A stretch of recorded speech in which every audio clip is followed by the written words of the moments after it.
vedare tinokuchingamidzai zvekare kune chimwe chirongwa pano paZim Facebook Secrets and Confessions. Tadzoka zvekare nemamwe mamessages. Rekezai tibva tapinda mumamessages edu atadzoka takakubatirai.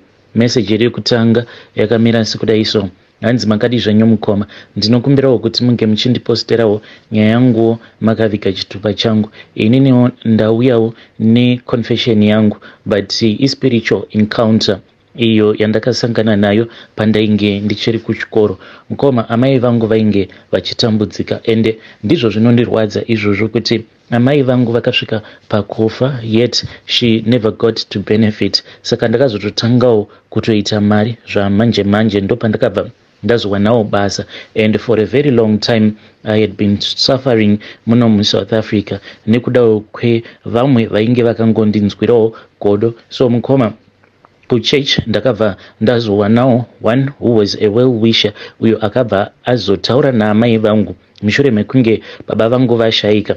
Ndokubva azobvunza amai kuti ivo vainge vachida kuti ndinge ndichizoendeswa here kucollege kana kwanga kuri kunzi mukana wacho kana waizowanikwa. My mom was more than happy. Amai ndokubva vafara paya. Zvino that well wisher akabva azombobuda muZim. We stayed like that, and when all seemed to be lost, that was when akazofona ndokubva tazodanwa kumba kwapastor. Takati taenda kumba kwapastor kuya, ndo pandakabva ndazoudzwa kuti murume wacho ainge asarudza kuti ange achizopota achinditumidzira mari yeschool fees nezvose zvainge zvichidiwa kuti ndinge ndichizotanga kuenda kucollege. So I am a mechanic by profession. Thanks to that man, he has since passed away, but each and every day I thank God for that man, because if it was not for him handizivi kuti ndingadai ndiri pai. So ndakati ndatanga kuenda kucollege, muone zvenyu amai vangu vakabva vazopiwa chiprofita, because when we went to church,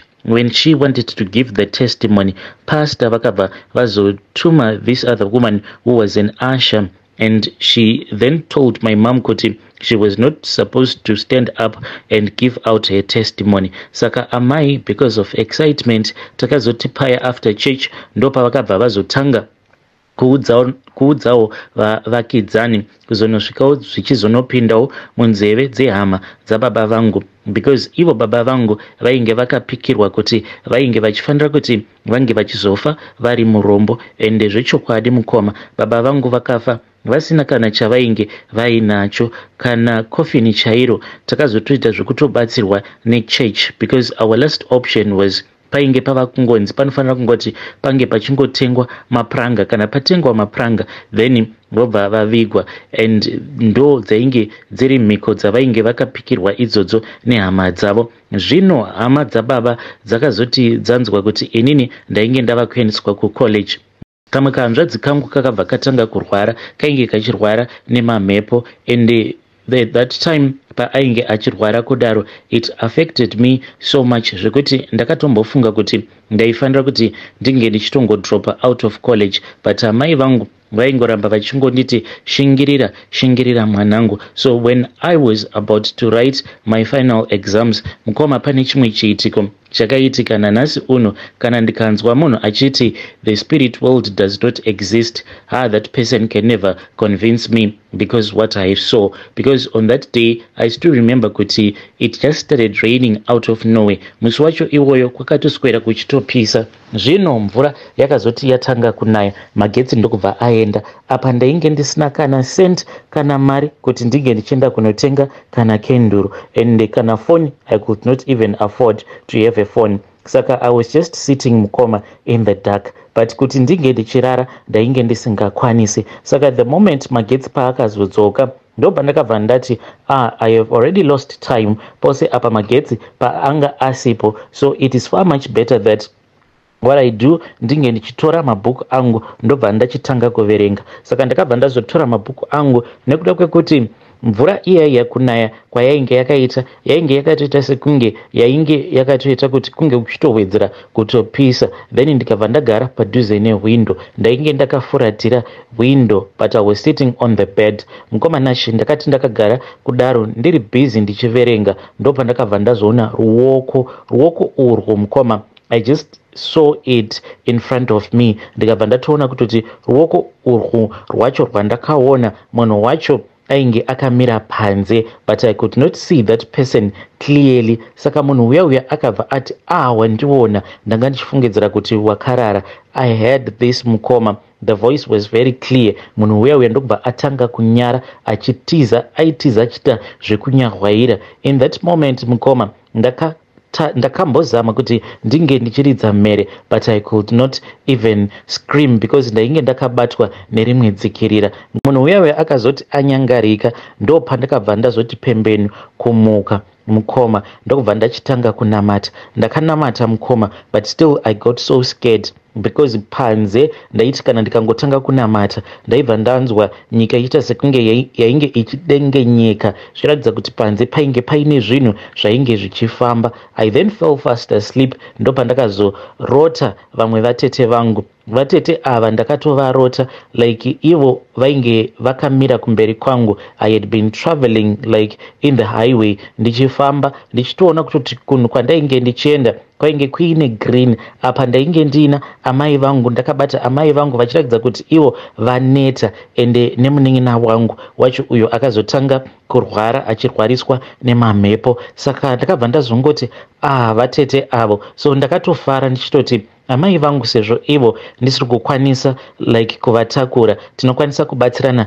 navatete. Amai vangu vainge vasingachagona kana kutaura nekuda kwekuti vainge vaneta, vachiratidza kuti kwacho kwavainge vabva kwainge kwava kure. Paya patikazosangana navatete ndichinoti tete, ko manga muripiko nguva yose iyi? Thank God mukoma vakabva vazovhura maziso avo because vainge vakavhara maziso avo at that time. Vakandifuratira vakabva vazotendeuka vachinovhura maziso avo ndokubva vanditarisa. Mukoma maziso avo ainge achityisa, achiita sekunge enyoka achibvira moto. At the same time vakabva vatanga kutaura neni, asi zvavakataura handina kana kukwanisa kuzvinzwa because vakati vachitaura kudaro ndakanzwa sekunge vainge vachitaura nemavoices evanhu vakawanda at the same time. Ndokubva ndatanga kuchema paya. Vatete vakabva vatanga kuseka. Vakati vachiseka kudaro vakabva vazodrowa line muroad, but vakadrowa line iroro vachishandisa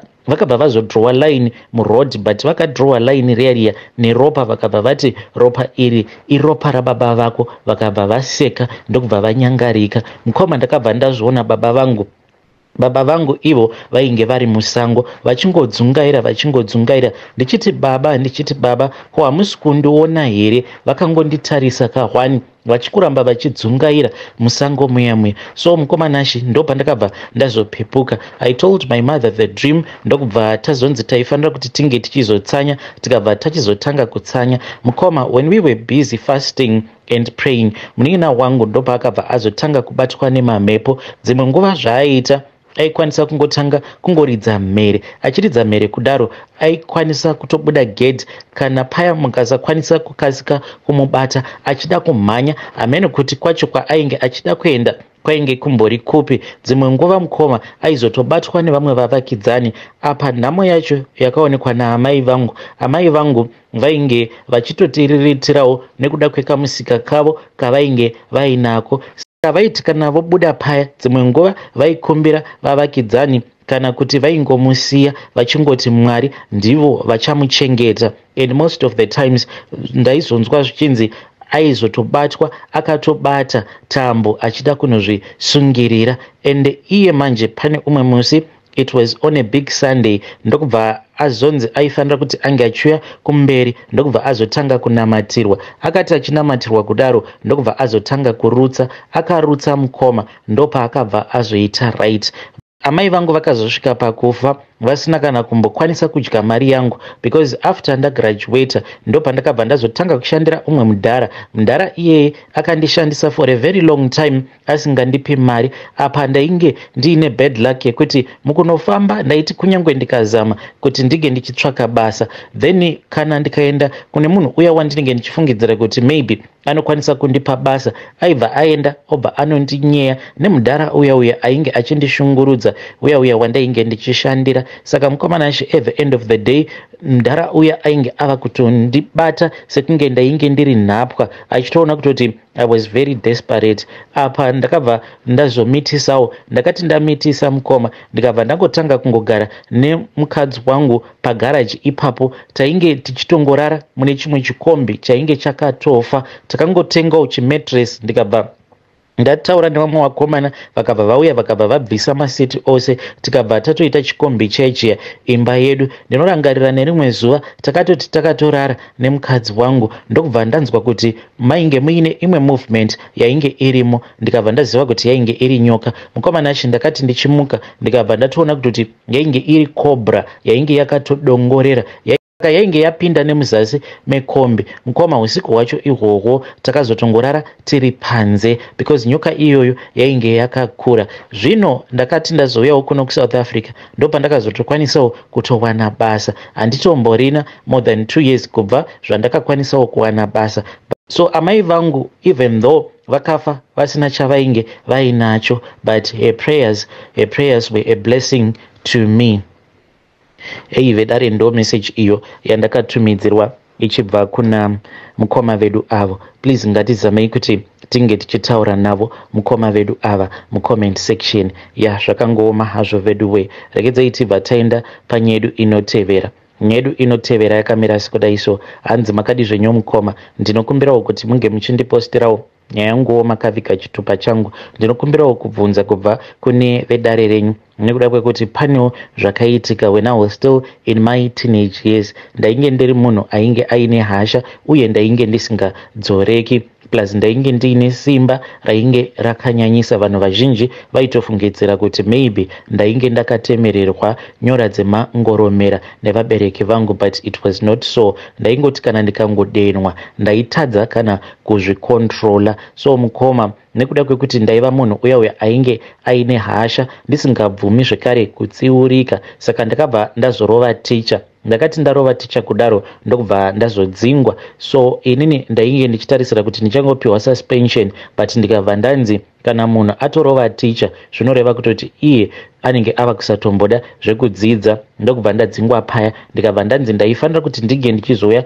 nemubereki wangu. Ndakabva ndazoita mubereki wekuhaya, ndakatongotaurawo neumwe mudhara wandainge ndichitongoputa naye fodya ndokubva ndaenda naye, but pane umwe akazonditengesa. Zvino ndakati ndatengesewa kudaro then shoko ndoparakabva razosvitswa kuvabereki vangu. So baba mazuva acho vainge vasipo. Pavakazodzoka mukoma vakabva vazotanga kupopota. Saka panguva yacho iyoyo ndaiti kana ndikanzwa munhu achindipopotera, the more yaanenge achindipopotera the more yandinenge ndichinzwa achindiitira noise. Iko zvino zvinenge zvatova nani, but mazuva acho iwayo ndo zvaizokonzeresa kuti ndige ndichirova nevanhu, because ndainge ndichida kuti munhu uya anenge achindipopotera ange achitaura nezwi rinenge riri pasi, not kundikwidzira izwi. Saka ipapo baba ndakabva ndavati baba muri kuita noise. Saka pandakati baba muri kuita noise, then dzimwe hama ndopadzakabva dzazotanga kupopota. Baba vakabva vazosimuka ndokubva vauya vakabva vatanga kundijunga. Mukoma ndakabva ndanzwa kuvira nehasha, ndikabva ndasimuka paya ndichinovapomba nechibhakera. Baba vakabva vadonhera pasi mukoma. Saka ndakarova baba vangu. Ndakati ndarova baba vangu ndokubva ndazodzingwa pamusha. From there ndikabva ndazotanga kugara murengi ndichiitawo zvechihwindi, but iko zvinozvo ndatova munhu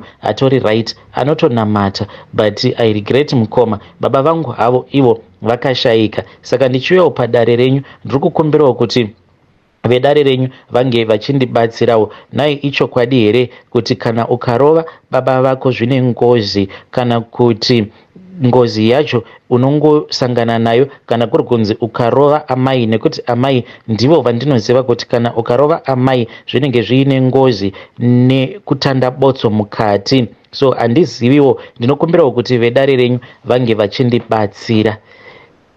Vedare ndo message iyo yandakatumidzirwa ichibva kuna mukoma vedu. Hanzi ndine hasha dzisingaiti. Please ngatizamei kuti tinge tichitaura navo mukoma vedu ava mucomment section, but hanzi iko zvinozvi zvinenge zvava nani. Regedzai tibva taenda panyedu inotevera. nyedu inotevera yakamira sekudai so. Hanzi makadi zvenyomukoma ndinokumbirawo kuti munge muchindiposterawo nyaya yanguwo makaviga chitupa changu. Inini mukoma ndinoda kureurura kuti ndine chimwe chimudhori icho chandakapiwa. Saka chimudhori ichi ndakachipiwa naamai vangu. Amai vachindipa chidhori ichi vakabva vanditi ndaifanira kuti ndige ndichizochishandisa. Ivo vainge vachazondiudza kuti chidhori ichocho ndainge ndichazochishandisa sei. Saka ndakauya nacho kuno. Then umwe musi ndakatongokaruka ndationa amai vangu vainge vatopinda murumu mangu. Ndokubva ndatomuka paya. Amai vakabva vandiudza kuti vainge vauya kuti vange vachizondidzidzisa kuti chidhori ichocho ndaifanira kuti ndinge ndichizochishandisa sei. Saka vakabva vazonditi chidhori ichocho vakachipa zita recousin brother yangu. Apa cousin brother yangu uyu iye mwana wemunin'ina wavo. Saka handitombonzwisise kuti why ivo vachimuitira kutsinye kudaro. Mukoma iye akasouya kuno kuSouth Africa kudhara achitori mwana mudiki. Isusuwo tichizotouya kuno taitofungidzira kuti zvimwe kuda akazotoenda naLimpopo kana kutoti akatodyiwa nemakarwe. Ndakazotoshamisika ndava kuno.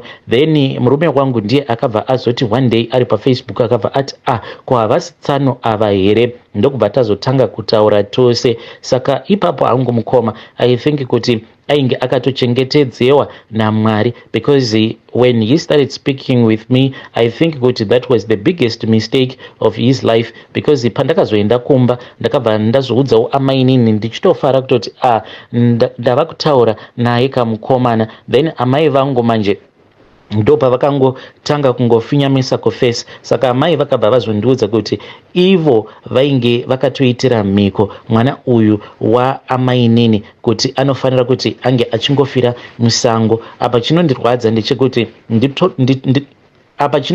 ndechekuti ndiri kutovabatsirawo kuti iye ange achizosvika pakufira musango, because nguva zhinji towards month end ndopa vakanditi ndinofanira kuti ndinge ndichitora chidhori cheche. Ndinowanzokuzviita murume wangu iye asipo. Then ndinobva ndachiburitsa ende ndinowanzokuzviita kana pari pakati peusiku. Ndobva ndatanga kutaura zita rake, ndichidana zita rake. Saka ndinobva ndatanga kudana zita rake ndichitaura ndichiti ndikuda kuti mari yose yauchawana, mari yose ichapinda mumaoko ako iri kufanira kuti inge ichienda kuna amai vangu straight. Ende mukoma ndinobva ndazotorota ndichitoona achitogamuchidza amai vangu mari.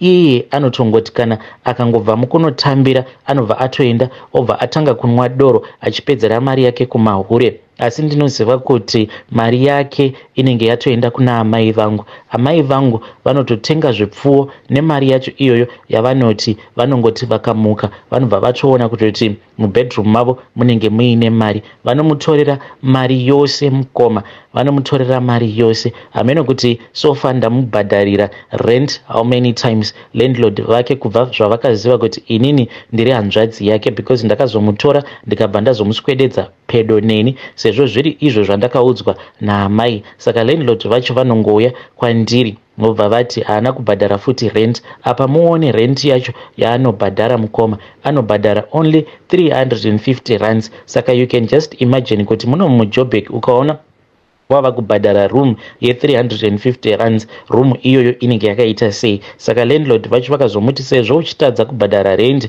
unofanira kuti unge uchipota uchicleana pamba pangu. Saka ndiyowo confession yangu iyi yandiinayo mukoma. Zvinhu zvandiri kuita hakusi kunze zvinondifadza, but I am doing this because amai vangu ivo ndinotovatya. Hey vedare, ndo message iyo yandakatumidzirwa ichibva kuna vanzvadzi vedu. Please ngatizamei kuti tinge tichitaura navo vanzvadzi vedu ava mucomment section. Aiwa vanzvadzi, muri kutoparticipata muhoroyi. Imimi you just need to refuse, but hanzi ndinovatya amai vangu, vanotyisa. Strange things do happen in this world.